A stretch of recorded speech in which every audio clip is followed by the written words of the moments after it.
ప్రియ తండ్రి, పరిశుద్ధుడా,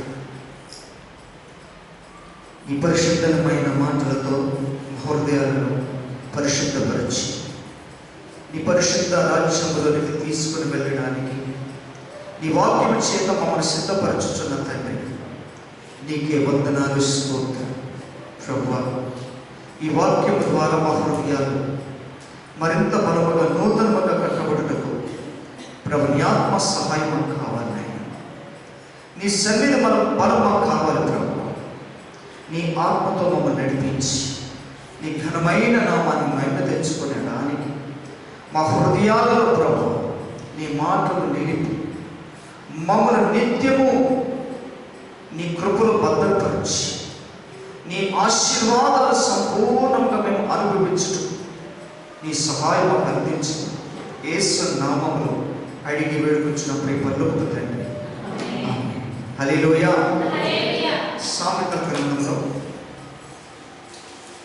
15వ అధ్యాయం, సామెతల గ్రంథం 15వ అధ్యాయం 30వ వచనాన్ని మనం చదువుతున్నాం. కన్నులు ప్రకాశము చూచుట హృదయానికి సంతోషం, మంచి సమాచారం ఎముకలకు పుష్టినిచ్చును. చాలు ఏ బిడ్డరా, ఈ 30 వచనం ఈరోజు ఏ విధంగా మనల్ని నడిపించబోతుందో మనం జాగ్రత్తగా ఈ మాట మనం విన్నాం. దేవుని బిడ్డరా, కన్నుల ప్రకాశం ఏంటట? కన్నుల ప్రకాశం చూచుట, కన్నుల ప్రకాశం చూచుట హృదయమునకు, హృదయానికి ఏం కలుగుతుందంట? సంతోషం. హృదయానికి సంతోషం కలిగింపచేసేది నీ కన్నుల ద్వారా కలిగే ప్రకాశం. ఇప్పుడు మీరు ఆలోచన చేసుకోండి. నిజంగా దేవుని మాటలు వినటం వలన మీ కన్నుల ద్వారా ప్రకాశము అనేది ప్రవహిస్తుందా? మీ కన్నుల ద్వారా ప్రకాశం ప్రవహిస్తుందా? ఆలోచించి.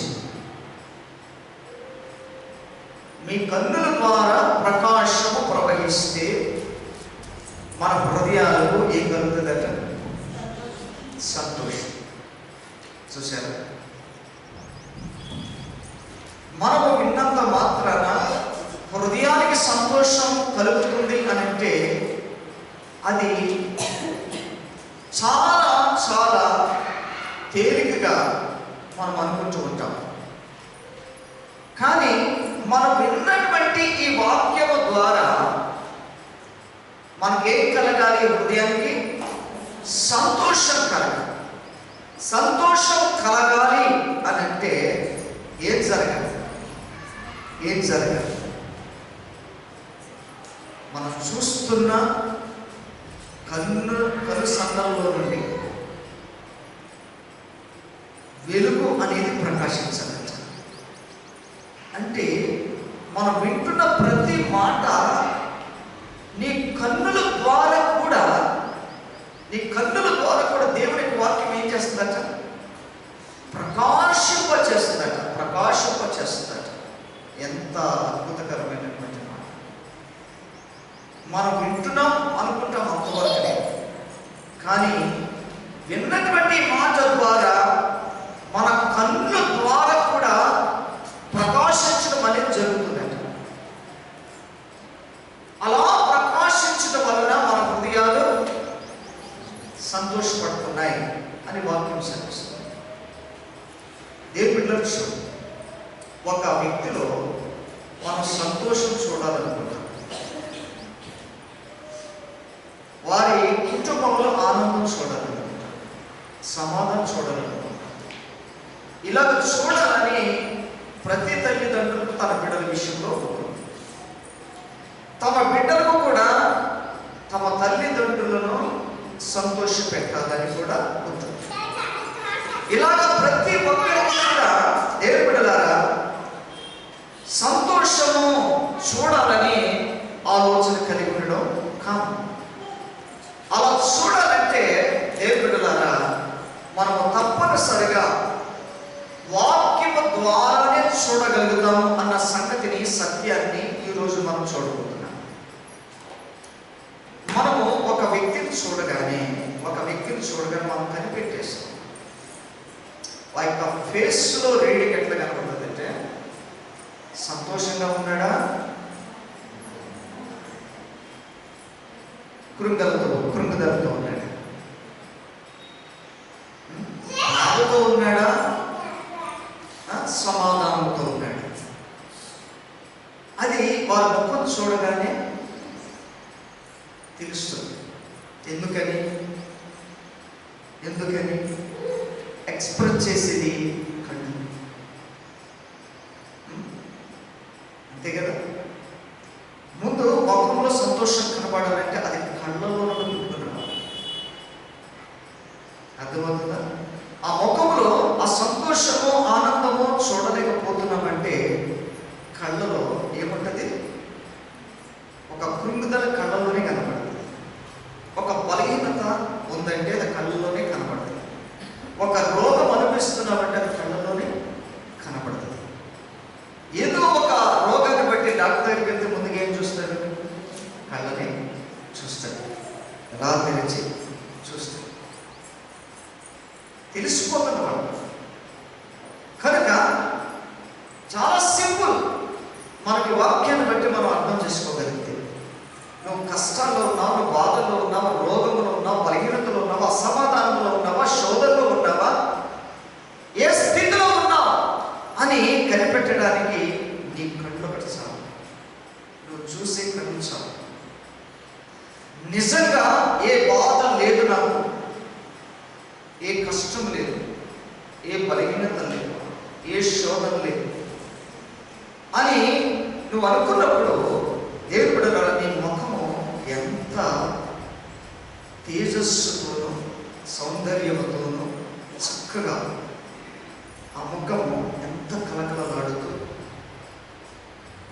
కనబడతాయి. వారి ముఖాలు అలా కనబడుతుంటాయి. అలా కనబడలేదని అంటే ఆ ముఖం అంతా కూడా అయిపోతుంది, కన్నులు వాడిపోతాయి, నీరసించిపోతాయి. ఈ విధంగా టోటల్గా ఒక ముఖంలో బాధను, విచారమును వ్యక్తపరుస్తున్నట్టుగా తెలుసుకుంటుంది. బాధను, విచారాన్ని వ్యక్తపరుస్తున్నట్టుగా తెలిసిపోతుంది. అది రోగం కావచ్చు, ఏదైనా ఆటంకం కావచ్చు, బలహీనత కావచ్చు, శోధన కావచ్చు, ఏదైనా కావచ్చు. కానీ ఏదైనా హృదయంలో అది ఉన్నది అని అంటే అది కళ్ళ ద్వారా కనబడిపోతుంది. దీని బిడ్డలు నిజంగా మనం ఈ వాక్యాన్ని మనం ప్రాక్టీస్ చేస్తే దేవుని యొక్క దృష్టికి నువ్వు ఎలా కనబడాలో, దేవుడు ఎలాగ కనబరచాడో మన దృష్టి వలన మనము తెలుసుకోగలిగితే, మనకు తరచు కలుగుతున్నటువంటి ఇబ్బందుల విషయంలో కానీ, తరచు కలుగుతున్నటువంటి వ్యాధుల విషయంలో కానీ, తరచు కలుగుతున్నటువంటి ఫైనాన్షియల్ విషయంలో కానీ, తరచు కలుగుతున్నటువంటి అవమానాల విషయంలో కానీ, తరచు కలుగుతున్నటువంటి వేదన, శ్రమ అనే విషయాలలో కానీ దేవుని బిడ్డలారా ఇవి నన్ను ఏమీ చేయలేవు, వీటిని జయించిన దేవుడు, జయించగలిగే దేవుడు, జయింపచేసే దేవుడు నాకున్నాడు అని ఎప్పుడైతే మనము ఆ దేవుని మాటలను మన హృదయములో పెట్టుకున్నప్పుడు దేవుని బిడ్డలారా ఈ మాటలు మనల్ని ఏం చేస్తాయి? సంతోషాన్ని కలిగింపచేస్తాయి. అంటే సంతోషాన్ని కలిగింపచేస్తాయి అని అంటే అర్థం ఏంటి? దేవుడు తన మాట ద్వారా నీ విచారాన్ని కొట్టివేశాడు, నీ రోగాన్ని కొట్టివేస్తున్నాడు, నీ శోధన కొట్టివేస్తున్నాడు. సాతాను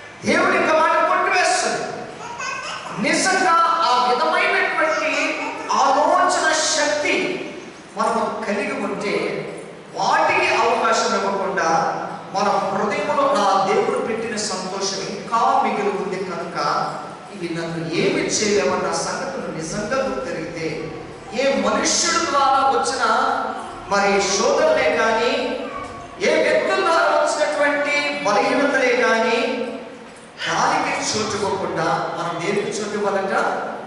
దేవునికి, దేవుని మాటలకు చోటు ఇస్తే ఆ మాట నిన్ను విచారంలోనికి నెట్టి వేయకుండా నీ కన్నులలో నుండి సంతోషం అనే వెలుగు దేవుడు ప్రకాశింప చేయడానికి దేవుడు సహాయం చేస్తా ఉంటాడు. అప్పుడు ఎవరైనా కనిపెట్టుకోగలుగుతారా? నీకెన్నో అవసరాలు ఉండొచ్చు, నీకెన్నో బలహీనతలు ఉండొచ్చు, నీకెన్నో రోగాలు ఉండొచ్చు, ఎన్నో అవమానాలు ఉండొచ్చు. ఎన్ని ఉన్నప్పటికీ కూడా నువ్వు దేవుని కనుక నీ హృదయంలో పూర్తిగా పెట్టుకుంటే నీ కనుసన్నల్లో నుండి, నీ ముఖములో నుండి ఏ మాత్రము కూడా దేవుని బిడ్డలారా బయటకు అది రానివ్వదన్నమాట. దేవుని యొక్క మాట బయటకు రానివ్వదు. ఎన్నైనా ఉండనివ్వండి.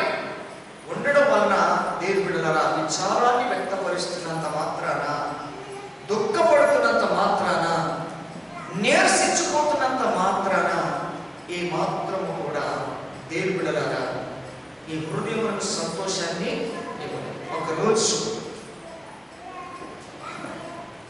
దావీదు గారి జీవితంలో జరిగినటువంటి సంఘటన మనం గుర్తు చేసుకుంటే, ఆయన బెత్షెబాలో చేసినటువంటి పాపాన్ని బట్టి ఆవిడ గర్భవతి అయింది. గర్భవతి అయిన తర్వాత ఒక కుమారుడిని కన్న తర్వాత ఆ కుమారుడికి ఒక మరణకరమైన విషయం వచ్చింది. ఆ రోగముతో ఆ బిడ్డ ఉన్నాడు. ఆ రోగమును విడిపించడానికి నా ప్రభు సహాయం కావాలి అని దావీదు గారు ఒక గదిలోకి వెళ్ళిపోయి ఉపవాసంతో ఆయన ప్రార్థన చేస్తున్నాడట. తన కొడుకు బ్రతకాలి, రోగమును విడిపింపబడాలని ఏం చేస్తున్నాడట? ప్రార్థన గదిలోకి వెళ్ళి ఒంటరిగా ఉపవాసం ఉండి ప్రార్థన చేస్తున్నాడట. అసలు ఎందుకు ఆ బలహీనత వచ్చింది?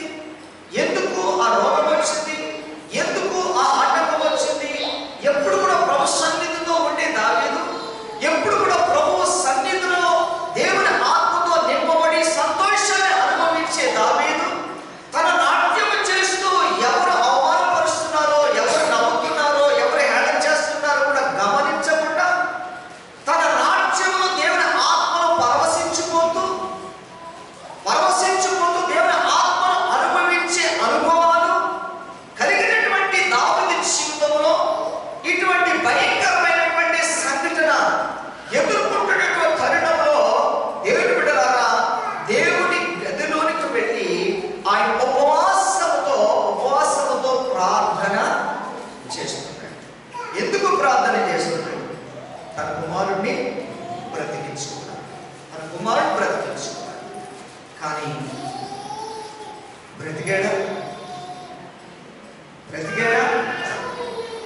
బ్రతకలేదు. గొప్ప ప్రార్థనాపరుడు, గొప్పగా ఆరాధన చేసే వ్యక్తి,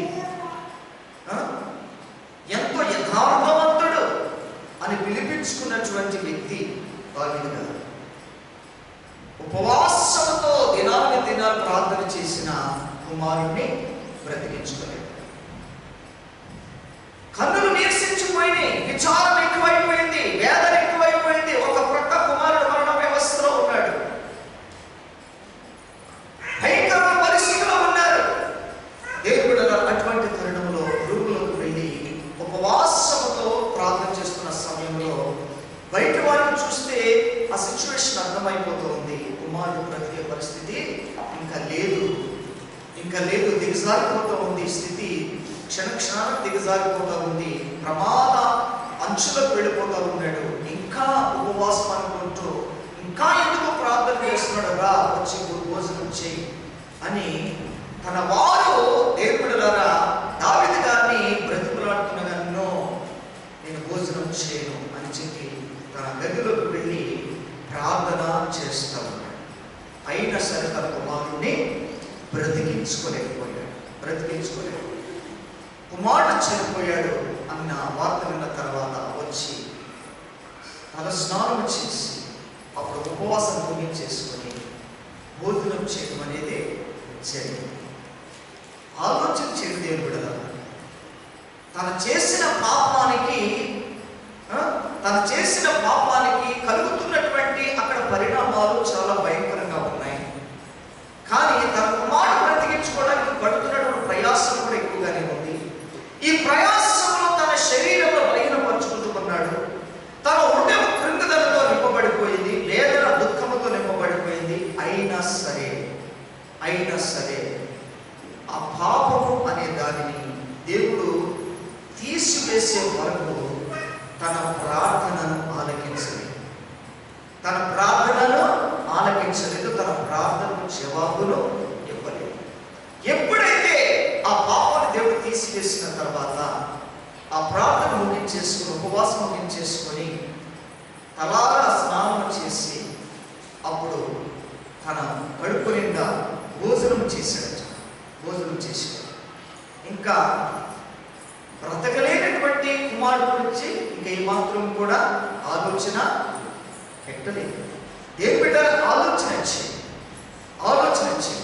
తను చేసిన పాపానికి దేవుని సన్నిధిలో పశ్చాత్తాపడవలసినటువంటి దావీదు గారు తన కుమారుడు బ్రతకాలని ప్రార్థన చేస్తా ఉన్నాడు.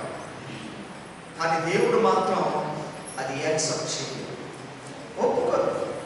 కనుక దేవుడు ఎటువంటి ఆనందం ఇవ్వాలనుకుంటున్నాడో విచారం అనే దానిని, దుఃఖమును కొట్టివేస్తేనే కానీ దేవుడు తిరిగి ఆ దావీదు గారికి ఆనందాన్ని, సంతోషాన్ని, నెమ్మదిని ఇవ్వలేదు.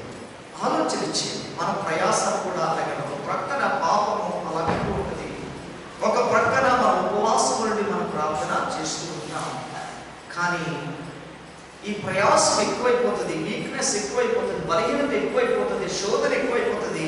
కారణం పాపం ఇంకా తీయబడలేదు, పాపం ఇంకా కొట్టివేయబడలేదు, అవినీతి ఇంకా కొట్టివేయబడలేదు.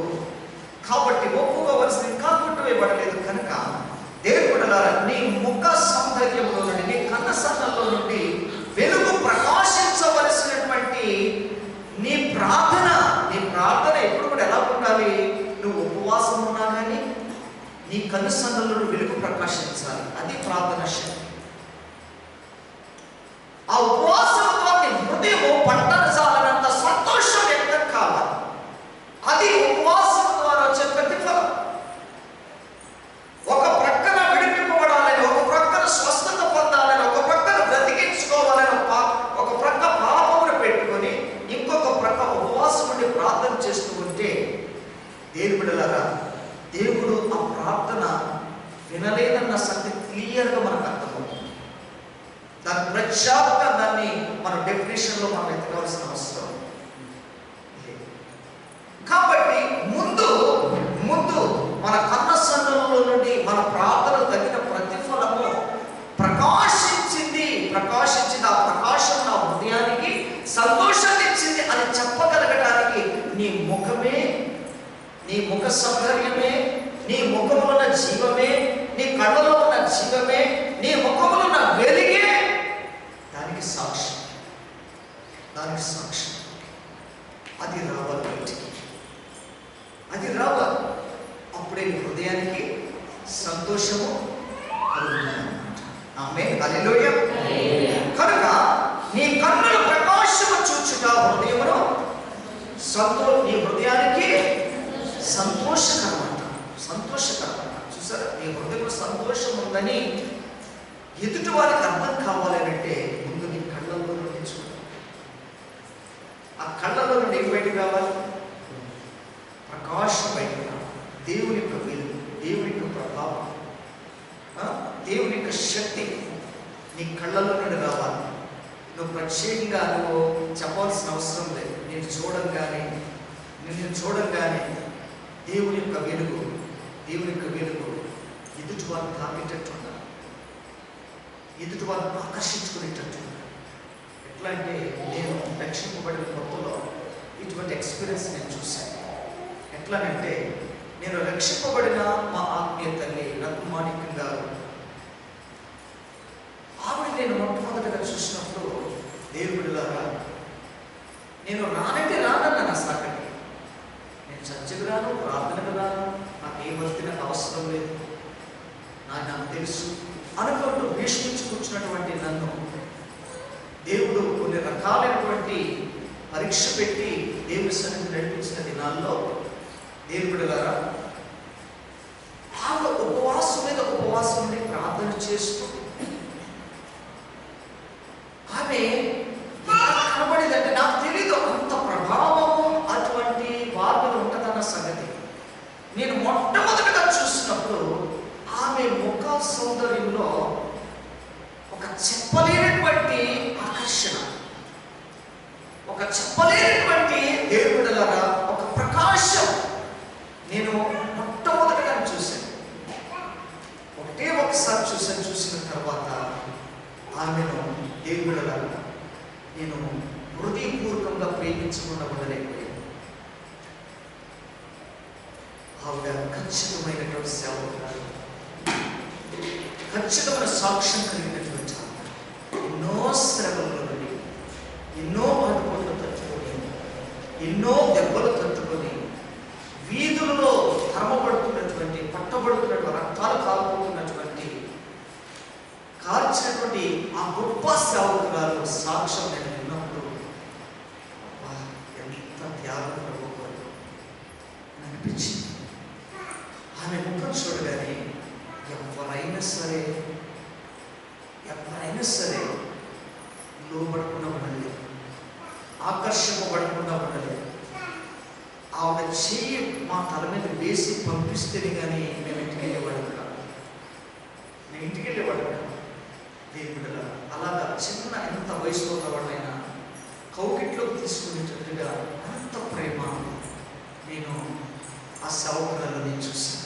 అంత గొప్ప ప్రేమ నేను చూశాను. ఆ ప్రేమకు నేను ఆకర్షితుడైపోయాను. ఆమె హల్లెలూయా. కనుక దేవుడిలాగా వారు అన్నిటినీ కూడా దాచుకోవడం అంటే బాధైన, కష్టమైన, వేదనైన వాటిని విడిచిపెట్టేసి తమ దేవుని కొరకు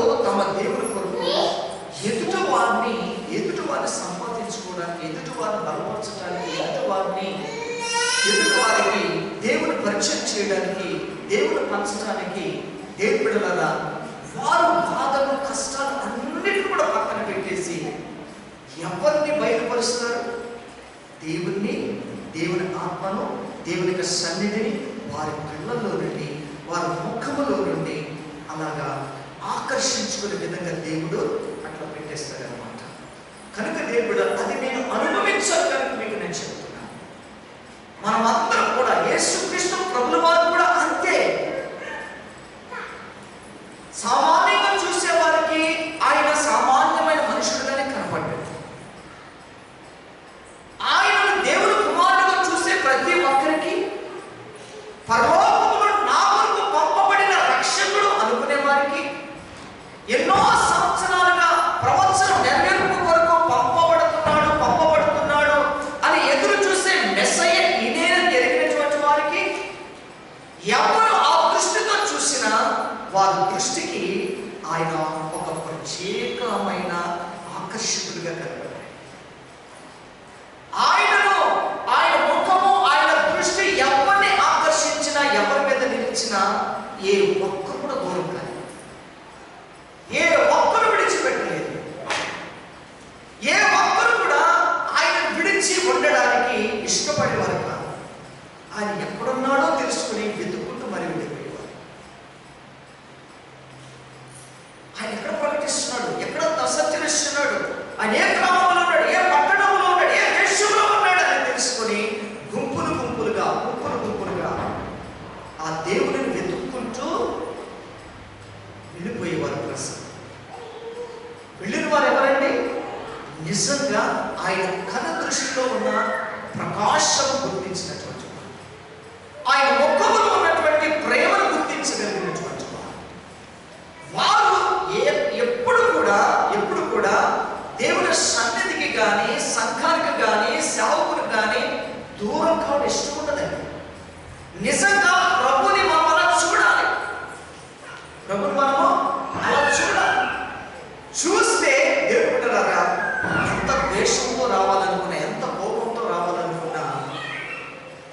ఆ వ్యక్తిలో నుండి, ఆ సేవకుల నుండి ఆ వెలుగు ప్రకాశించే ఆ బలము ఆటోమేటిక్గా నీకు ఏం చేస్తుంది?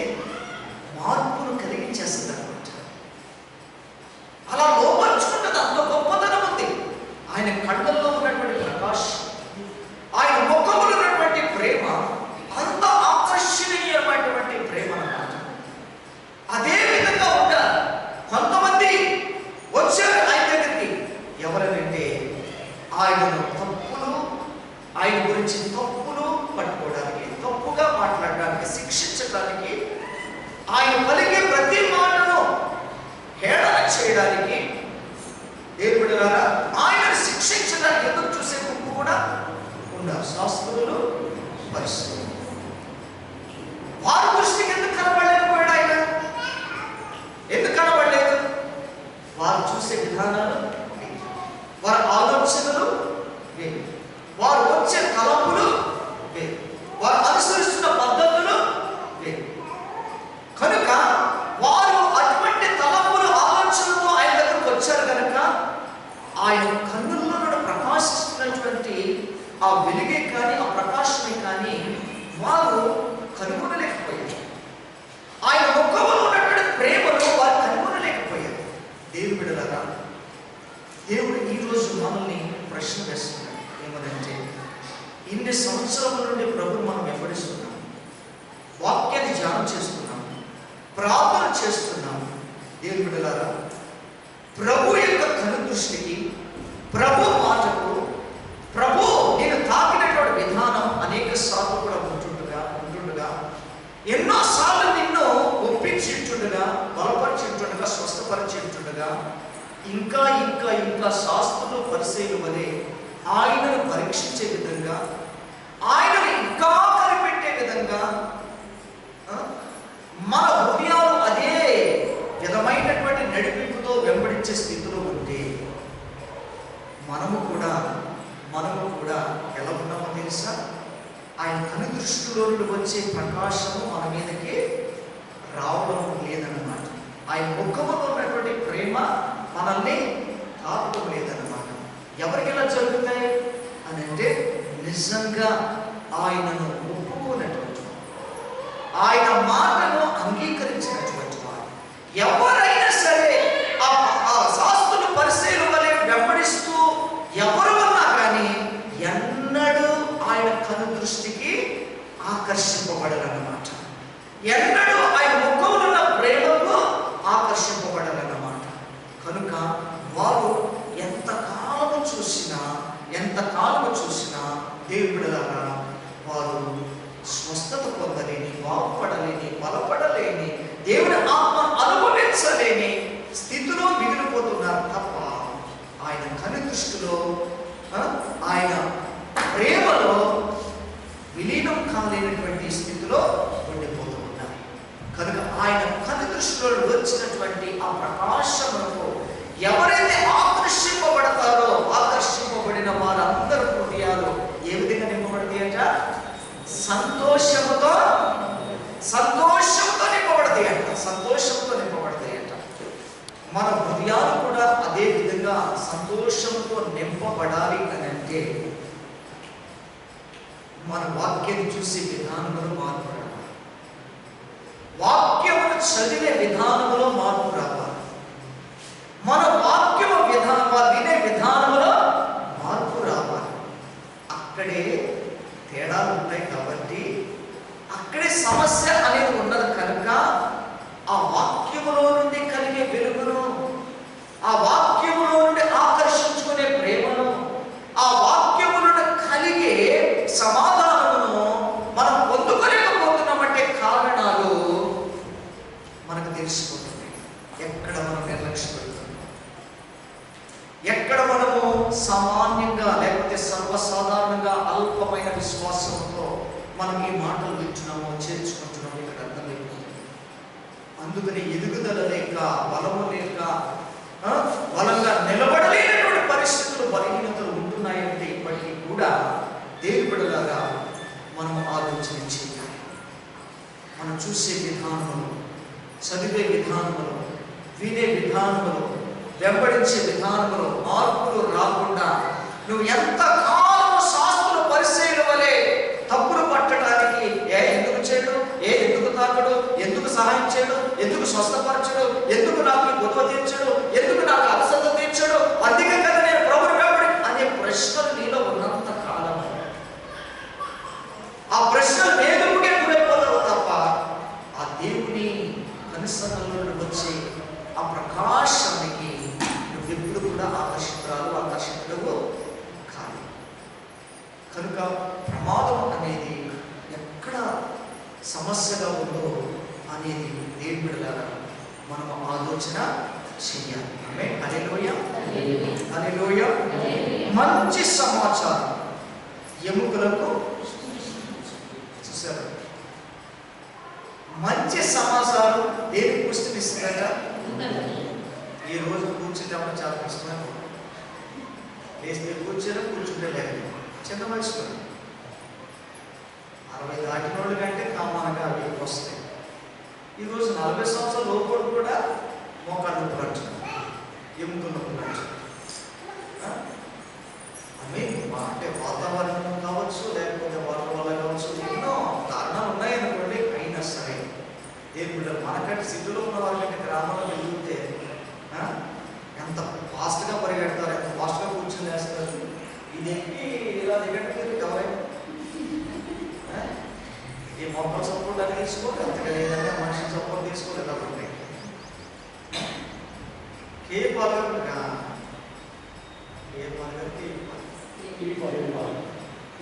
మనకి మీటింగ్ ఆయన ఎలా ఉంటాడు? ఎన్ని సంవత్సరాలు తెలుసు మీకు? ఆయనకి ఎన్ని సంవత్సరాలు తెలుసు? దాదాపుగా 75 సంవత్సరాలు. 75 సంవత్సరాలు. ఇప్పటికి ఎంతకంటే ఎత్తుగా ఉన్నటువంటి డయాసిస్ని చిన్న పిల్లడికి కూడా ఎక్కేస్తాయి. బుడాపేస్ట్లో ఒక చర్చ్ ఉంది, అక్కడ చాలా హైట్ ఉంటుంది, స్టేజ్ చాలా హైట్ ఉంటుంది. ఆయన మెసేజ్ చెప్తే కింద దిగిపోతాడు, అప్పుడప్పుడు అలా దిగిపోయి అలా సడన్గా ఎక్కేస్తుంటాడు. ఈ ఏజ్లో ఆయన ఎక్కలేకపోతున్నాడు, నేను ఎక్కలేకపోతున్నాను అని చాలా వండర్ అయిపోయినాను. చూడండి ఎంత హెల్తీగా ఆ మిస్సెస్ కూడా ఇప్పటికీ కూడా చాలా హుషారుగా తిరుగుతుంది. ముందు మన వాళ్ళు కూడా ఉన్నారు, వాళ్ళిద్దరు అంత హెల్తీగా. అంటే ఇప్పుడు కూడా ఉపవాసంలోను దేవుని సేవలోను వాళ్ళకి పెద్ద పెద్ద బిజినెస్ కూడా ఉన్నాయి. పెద్ద పెద్ద బిజినెస్ కూడా ఎక్కడ కొత్త పైసలు తీసుకోవడం ఒడ్డుగానే బోధించుకుంటూ వస్తాయి. అంత పెద్ద మీటింగ్లు అయినా ఎటువంటి మీటింగ్లు అయినా సరే ఒక్క పైసలు తీసుకోవడం అంత తగ్గింపు అనమాట. ఏం బిడ్డలు చూడండి, మనము ఏమవుతున్నాము? చిన్న వయసులోనే సత్తువ తగ్గిపోతుంది. దేవుని అభిషేకం కూడా మనకు కావాలి. ఇక్కడ అంటున్నాడు మంచి సమాచారం ఎముకలకు పుష్టి. దీని గురించి కూడా అసలు నేను చాలా రిఫరెన్స్ క్లాస్ వచ్చినప్పుడు పాయింట్స్ కూడా రాశాను, కానీ అసలు ఏం ఉండడం దేవుడిని నడిపిస్తుంది అని మాట్లాడి. కనుక ఇంకొక విషయం ఏంటంటే, ఈ మాటను బట్టి ఇంకొక విషయాన్ని చెప్తాను. 40 పగలు రాత్రులు ప్రచండ వర్షం కురిసింది. నోవాహు ఎక్కడున్నాడు? నోవాహు కుటుంబం ఎక్కడున్నారు? వాడలో ఉన్నారు. వాడలో ఉన్నారు. ఈ 40 దినాలు సంపూర్తి అయిపోయిన తర్వాత మెల్లగా కిటికీ తెరిచి ఈ తర్వాత మీరు చదువుకుంటే అది కండలు 8వ శాఖలో ఉంటుంది. నేను జనరల్గా చెప్పేస్తున్నాను. కిటికీ తెరిచి ఒక కాకిని పంపించి దేని కొరకు బయట జరుగుతున్న సమాచారాన్ని తీసుకుని రావడం. బయట ఏ పరిస్థితులు ఉన్నాయి అని తెలుసుకుని రావడానికి, సమాచారం తీసుకుని రావడానికి ఒక కాకిని పంపించాడు. పంపిస్తే దేవుడు ఆ కాకి తిరిగి రాలేదు. తిరుగుతున్నది ఏమన్నా మనకు తెలియదు, అక్కడ రాయబడలేదు. తిరిగి అయితే రాదు. మరలా 1 వారం అయిన తర్వాత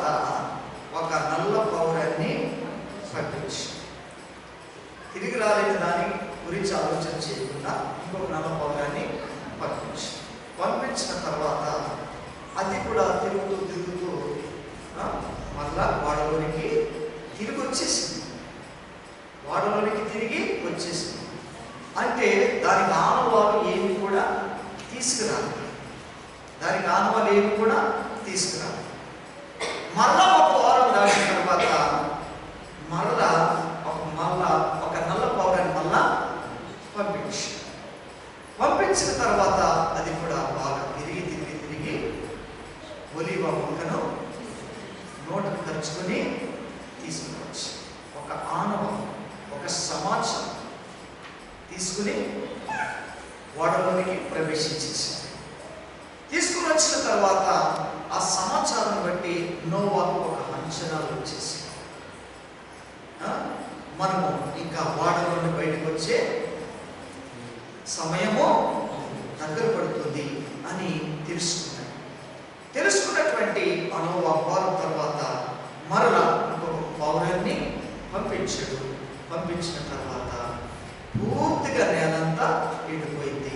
పర్వాలేదు, ఇంకా మనము బయటకు వచ్చేయచ్చు, సంతోషంగా ఈ భూమి మీద జీవించవచ్చు అని దేవుడు ఒక సమాచారం అందించే విధంగా ఆ పౌరము ఒక సూచనగా ఉన్నట్టుగా మనకు కనబడుతుంది.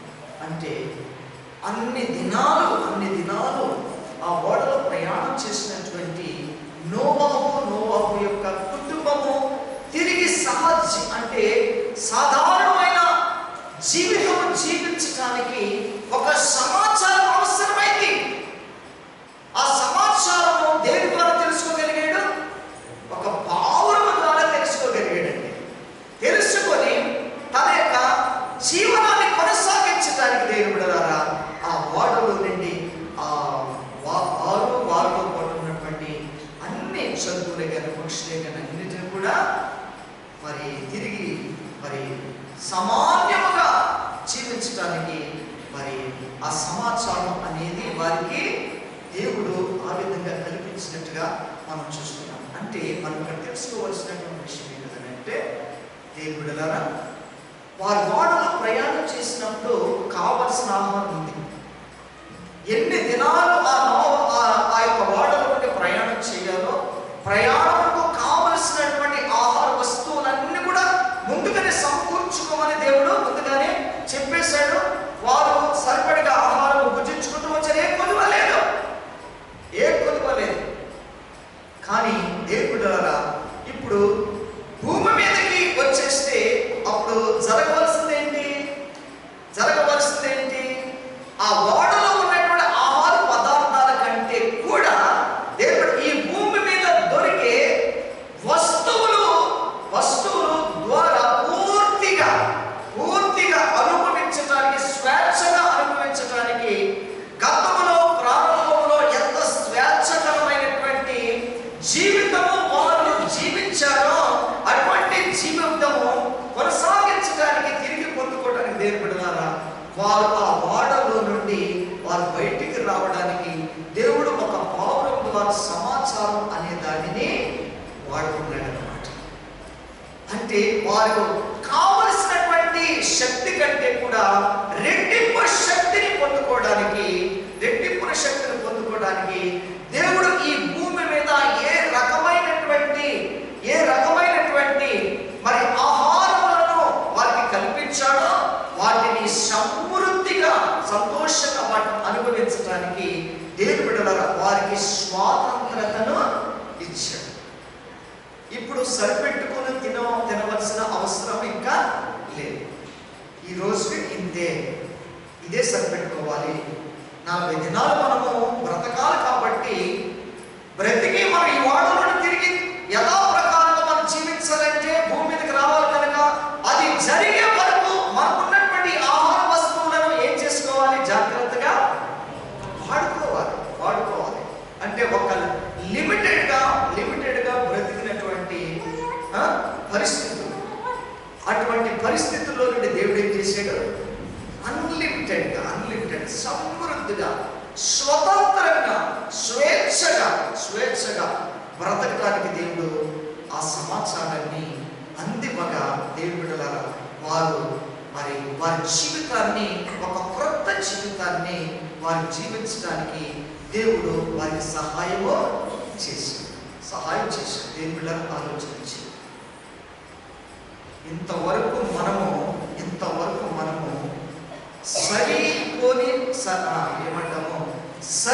సరిపోలేనటువంటి స్థితిలో మనం ఉంటూ అదే బంధకాలతో అదే పరిస్థితులలో ఇంకా ఎప్పుడు అనుకుంటూ ఉన్న దానితోనూ, ఉన్న కష్టాలతోనూ, ఉన్న శ్రమలతోనూ, ఉన్న ఇబ్బందులతో, ఉన్న రోగాలతోనూ మనము కుమ్ములు పోతూ, బాధపడుతూ, వేదన పడుతూ, దుఃఖపడుతున్నటువంటి పరిస్థితులు ఉంటున్నాయి.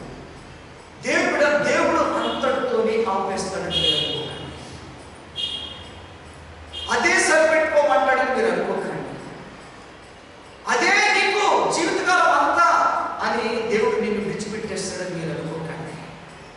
దేవుడు తన సమాచారాన్ని పంపిస్తాడు. దేవుడు తన బిడ్డల కొరకు స్వేచ్ఛగా బ్రతకడానికి, స్వతంత్రంగా బ్రతకడానికి, సంతృప్తికరంగా బ్రతకడానికి, గౌరవంగా బ్రతకడానికి, ఆశీర్వాదకరంగా బ్రతకడానికి, బలంగా ఎదగడానికి దేవుడు మనల్ని అటువంటి లిమిటెడ్ స్థితిలో ఉన్నటువంటి మనలను అన్లిమిటెడ్ స్థితిలోకి దేవుడు తీసుకుని వస్తాడు. స్వతంత్రంగా బ్రతకడానికి, హృదయపూర్వకముగా అనుభవించడానికి, స్వేచ్ఛగా జీవించడానికి, దేవుడిచ్చిన ఆశీర్వాదం భూమి మీద ఏదైతే పెట్టాడో అవన్నీ కూడా తిరిగి మనం అనుభవించడానికి దేవుడు తన బిడలైనటువంటి మన అందరి కుటుంబాలకు దేవుడు ఏమి పోతున్నాడట? స్వేచ్ఛ అనే సమాచారాన్ని ఇస్తుంది. అది ఏం చేస్తుంది? మన ఎముకలకు పుష్టినిస్తుంది. ఎముకలకు పుష్టినిస్తుందట. ఒక మనిషి బలంగా ఉన్నాడు అనడానికి కండలో ఉంటే సరిపోదు, ఎముకలో కూడా ఉండాలి. ఎముకలో బోన్ మ్యారో అంటారు, తెలుసు కదా. మటన్ బోన్ బాగా ఇష్టం చాలా మంది, లాగుతుంది, లాగుతుంది. అది చాలా చాలా బలమైనది అన్నమాట, చాలా బలమైన బోన్ మ్యారో. ఇప్పుడు చాలా కొంతమందికి బోన్ మ్యారో తక్కువైపోవడం వలన ఎముక బలంగా ఉండదు. ఎముక బలంగా లేదనంటే, ఎముకలు ఎప్పుడు వస్తున్నాయంటే ఆ ఎముకలో బోన్ మ్యారో తక్కువ కావాల్సినంత లేదన్నమాట. అటువంటి వారికి ఎముకలు బాగా పెయిన్స్ వస్తూ ఉంటాయి, నొప్పులు వస్తూ ఉంటాయి, జాయింట్ పెయిన్స్, ఎముకలు, క్యాన్సర్ కూడా వచ్చేస్తుంది, బోన్ క్యాన్సర్ కూడా వచ్చేస్తుంది. కనుక దేవుని బిడ్డలారా, ఒక మనిషి ఆరోగ్యవంతుడుగా ఉండాలి అని అంటే ఎముక ఎలా ఉండాలంట? పుష్టిగా ఉండాలి, బలంగా ఉండాలి. ఎముక బలంగా లేకపోతే పైన ఈ డెకరేషన్ అంతా ఏమైపోతుంది? చెప్పండి. ఈ బాహ్య శరీరం బయట కనబడుతున్నటువంటిదంతా కూడా గాలి తగిలిన ప్రమాదమే, ఏదో చిగుచ్చుకున్న ప్రమాదమే, ఏది తగిలిన ప్రమాదం. కాబట్టి ఎముక బలంగా ఉంటే ఆ ఎముకను బట్టి ఉన్నటువంటి అది కండలే కానీ, అది ఏవో నరాలే కానీ, ప్రతిదీ కూడా దేవుని బిడ్డలారా మరి చక్కగా ఆరోగ్యకరంగా ఉండడానికి, మనం నడిపించడానికి దోహదం చేస్తాయి అన్నమాట. కనుక ఇక్కడ అంటున్నాడు మంచి సమాచారం. ఈ మంచి సమాచారం మనం అందించగలిగితే ఆత్మీయ జీవితంలో ఎవరైతే బలహీనలో ఉండిపోయారో, ఎదుగుదల లేని, బలపడలేని, ఎదగలేని స్థితిలో, అంటే ఆత్మీయ రోగాలతో కూడా ఉన్నటువంటి వారు చాలా మంది ఉంటారు. అటువంటి వారిని విడిపించాలంటే మంచి సమాచారాన్ని నువ్వు అందించగలిగే స్థాయి నీకు ఉండాలి. అందించగలిగే అభిషేకం నీకు ఉండాలి. అది అందిస్తున్నావంటే నీలో కావలసినంత, ఎముకకు కావలసిన పుష్టి ఉందన్నమాట, కావలసినంత ఎదుగుదల ఉన్నదన్నమాట, కావలసిన బలం ఉన్నదన్నమాట, నీ ఆత్మ బలం. కాబట్టి అది నీవు అనేకులకు పంచగలిగితే దేవుని బిడ్డలారా, వారిని కూడా ఏం చేసిన వాడుగా ఉంటావో చెప్పండి. ఈ మంచి సమాచారం ఏం చేస్తుంది? వారి ఎముకలకు పుష్టినిస్తుంది, వారి ఆరోగ్యాన్ని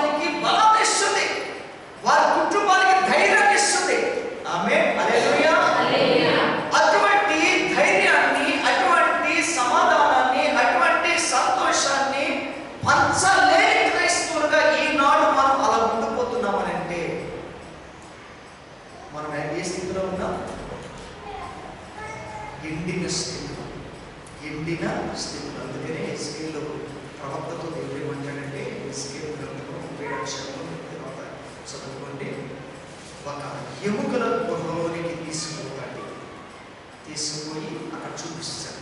ఏంటో తెలుసా,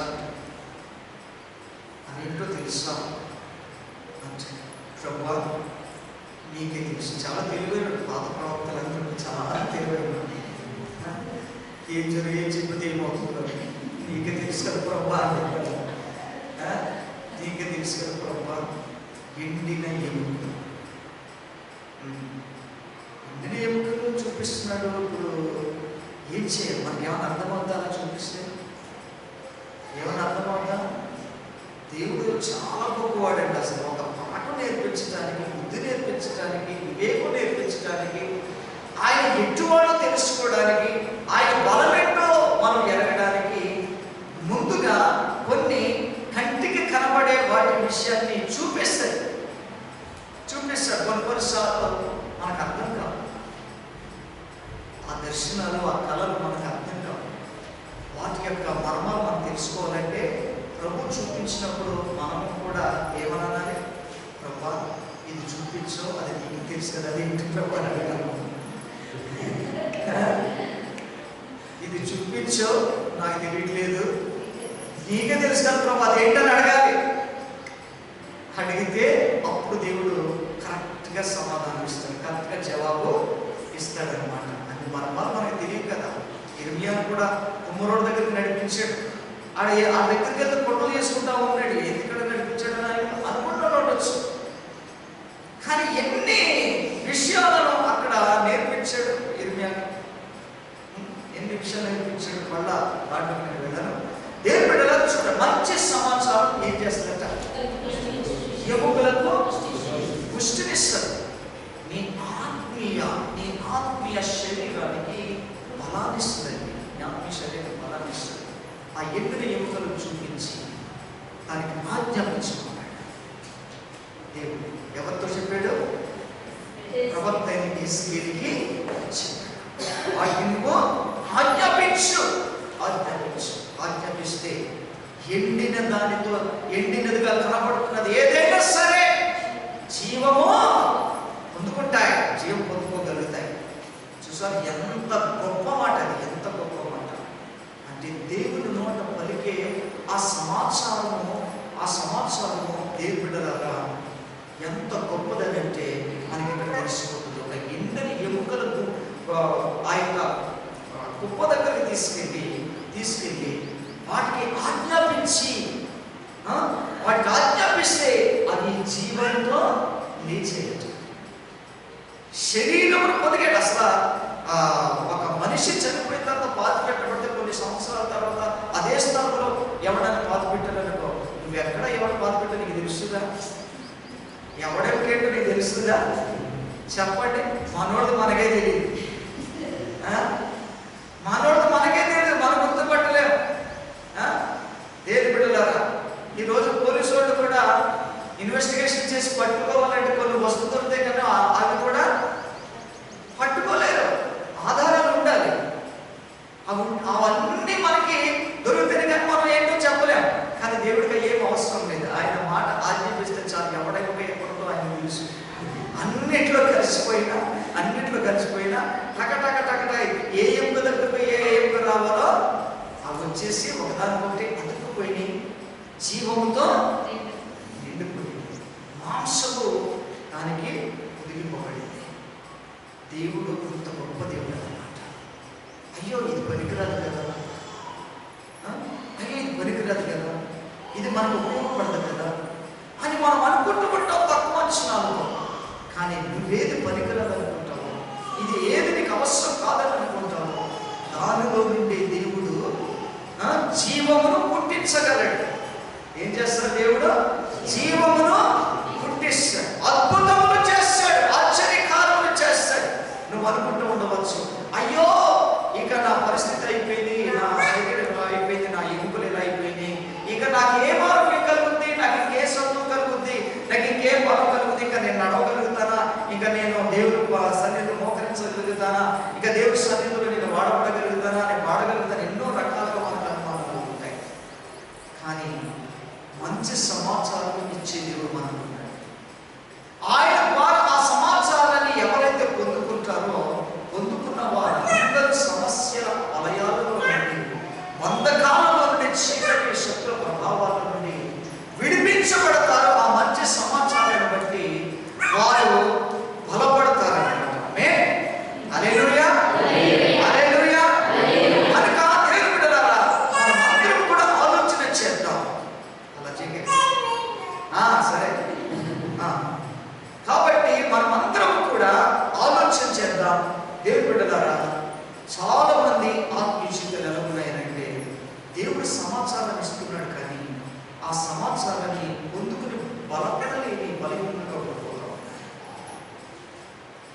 కనుక నువ్వు దేవుడు పలుకుతున్నటువంటి సమాచారమైన మాటలు నువ్వు జాగ్రత్తగా హృదయంలో చేర్చుకొని వాటిని కనుక నువ్వు అవలంబిస్తే కనుక నువ్వు తిరిగి జీవాన్ని పొందుకుంటావు, బలాన్ని పొందుకుంటావు.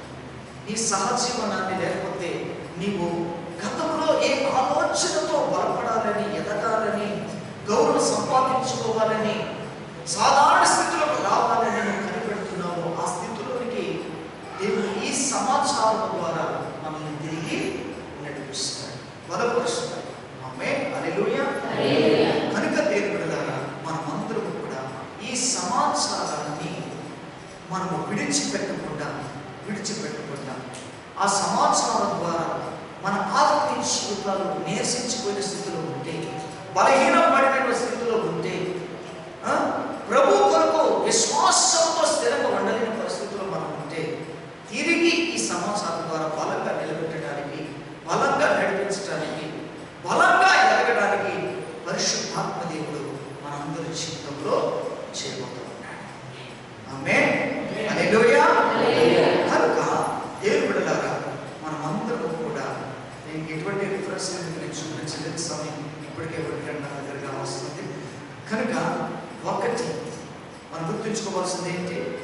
కన్నుల ప్రకాశము చూచుట హృదయానికి ఏం కలుగుతుంది? సంతోషం. నీ హృదయంలో సంతోషము ఉంది అని, నీ హృదయంలో సంతోషం ఉందని తెలియపరిచేది నీ నోరు కాదు, నీ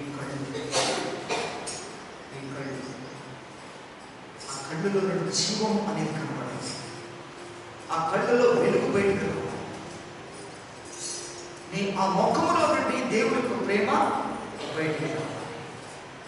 అది దేవుడు కోరుకుంటుంది. రెండవగా మంచి సమాచారం ఎముకలు తెలుస్తుందట, పుష్టినిస్తుంది. నీవు ఆత్మీయ జీవితంలో నీవు బలంగా ఉండాలి అని అంటే నీకు మంచి సమాచారం కావాలి. మంచి సమాచారం నువ్వు పొందుకోవాలి. మంచి సమాచారాన్ని నీవు పొందుకొని అనుభవించాలి. అనుభవించడమే కాకుండా ఆ సమాచారము అనేకులకు ప్రకటించే విధంగా నువ్వు ఉండాలి. ఉన్నప్పుడు నీకేం కలుగుతుందట? నీ ఎముకలకు అంటే నీ ఆత్మీయ జీవితం బలంగా నిలబడుతుంది. ఈ రెండు విషయంలో మనం మోకరించి ప్రభు సన్నిధిలో వెళ్దాం. ఎక్కడైతే మనం మరి దేవుని సన్నిధిలో ఎదుగుదల లేనటువంటి బలహీనులుగా ఎదుటి వారిని లోపరుచుకోవడానికో, ఎదుటి వారిని మోసగించడానికో, ఎదుటి వారిని ఆకర్షించుకోవడానికో, బాధలో ఉన్నట్టు, దుఃఖంలో ఉన్నట్టు కొంతమంది వారి కళ్ళలను చూపిస్తున్నారు. దేవుడు ఆ విధమైనటువంటిది కోరుకు. దేవుడు కోరుకునేది ఏంటంటే, బాధ ఎటువంటిదైనా కానివ్వండి, కష్టం ఎటువంటిదైనా కావండి, వ్యాధి ఎటువంటిదైనా కానివ్వండి, నీ కళ్ళలో నుండి సంతోషం బయటకు రావాలంటే, నీ కళ్ళలో నుండి ప్రకాశం బయటకు రావాలంటే దేవుని యొక్క మాటను నీవు ఒప్పుకున్నట్టు వలన, ఒప్పుకున్న దాని ప్రకారంగా జీవించడం వలన నీలో ఉన్న బలహీనతలు తొలగిపోతాయని, నీలో ఉన్న రోగం తొలగిపోతుందని, నీలో ఉన్న శోధం తొలగిపోతాయని, నీలో ఉన్న బంధకాలు తొలగిపోతాయని, అప్పుడే నీ హృదయానికి సంతోషం అనేది కలుగుతుందని పరిశుద్ధాత్మ దేవుడు సెలవించి ఉంటుండగా, రెండవదిగా మనం చూస్తున్నాం, మన ఎముకలకు పుష్టి బలం కావాలంటే దేవుడి ద్వారా పలికే బలమైన సమాచారం మనందరికీ కావాలి. అటువంటి సమాచారాన్ని తీసుకుని వెళ్ళాలని, అటువంటి సమాచారం తీసుకుని వెళ్ళడమే కాకుండా అనేకులకు ప్రకటించే విధంగా, సమాచారాన్ని అందించే విధంగా ఉన్నప్పుడు కృంగిపోతున్న నీ ఎముక, బలహీనపడుతున్న నీ ఎముక, శోధనకు గురవుతున్న నీ ఎముక తిరిగి బలం సమాచారం నిన్నెంతో బలపరుస్తుందని నువ్వు నిజంగా ఎరగగలిగితే ఏం పెట్టాలా, నీ ఎముకలో పరిగణత లేకుండా, రోగము లేకుండా, శోధ లేకుండా చేసే దేవుడు మన దేవుడు. ఈ రెండింటి విషయాల్లో మన ప్రార్థన చేయాలి. అయ్యా యేసయ్య, ఇక మీద నేను ఎప్పుడు కూడా నా కన్నుల్లో బాధ కనబడలేదు, నా కన్నులో విచారం కనబడలేదు, నా కన్నులో కఠినత్వం కనబడలేదు, నా కన్నుల్లో రోషం కనబడలేదు, నా కన్నుల్లో మోసం కనబడనివ్వను, నా కన్నుల్లో వేదన కనబడనివ్వను. ప్రభువా, నా కన్నులతో కనబడవలసింది ఇక మీదట నీవు నాతో పలికిన మాట ఏదైతే ఉన్నదో అది నా హృదయంలో సంతోషాన్ని పెట్టేటట్టుగా చేశాను. కనుక ప్రభు, నా హృదయంలో ఉన్న సంతోషాన్ని, నా హృదయంలో పుట్టించిన ఆనందాన్ని, సమాధానాన్ని నా కన్నుల ద్వారా అనేకులను ఆకర్షించుకునే విధంగా, అనేకులకు ప్రకాశించే విధంగా ప్రభువా నా కను దృష్టి ఉండునట్లుగా నన్ను నడిపించయ్యా, నన్ను నడిపించు. ఈరోజు చక్కటి సమాచారాన్ని మాకు ఇచ్చావు. ఈ సమాచారం వలన మా ఎముకలకు బలం కలుగుతుందని చెప్పావు. కనుక అనేకులు ప్రభు బలము లేక కృంగిపోతున్న వారు ఉన్నారు, బలహీనమై పడిపోతున్నటువంటి వారు ఉన్నారు, ఆత్మీయ స్థితిలో మరణించుకున్న వారు ఉన్నారు.